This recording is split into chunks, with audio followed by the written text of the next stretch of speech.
বর্ষার এই সময়ে একের পর এক দুর্যোগের বার্তা দিচ্ছে আবহাওয়া অধিদপ্তর। দেশের নানা প্রান্তে বৃষ্টির সঙ্গে বাড়ছে ঝড়ো হাওয়ার তীব্রতা, যা জনজীবনকে করছে দুর্বিষহ।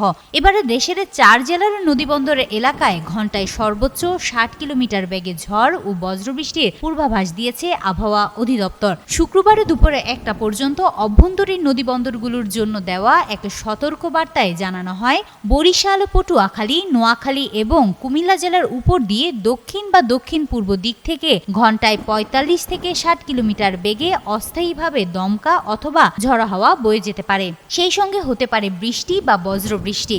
এ কারণে এসব জেলার নদীবন্দরগুলোকে 1 নম্বর সতর্ক সংকেত দেখাতে বলা হয়েছে। অন্যদিকে সন্ধ্যা পর্যন্ত দেশের সব বিভাগেই অস্থায়ীভাবে দমকা হাওয়া সহ হালকা থেকে মাঝারি বৃষ্টির পূর্বাভাস রয়েছে। বিশেষ করে ঢাকা, খুলনা, বরিশাল, চট্টগ্রাম ও সিলেট বিভাগের কিছু অংশে মাঝারি ধরনের ভারী বর্ষণের সম্ভাবনা রয়েছে। সাপ্তাহিক পূর্বাভাসে বলা হয়েছে, বজ্রসহ বৃষ্টিপাত সারা দেশেই অব্যাহত থাকতে পারে।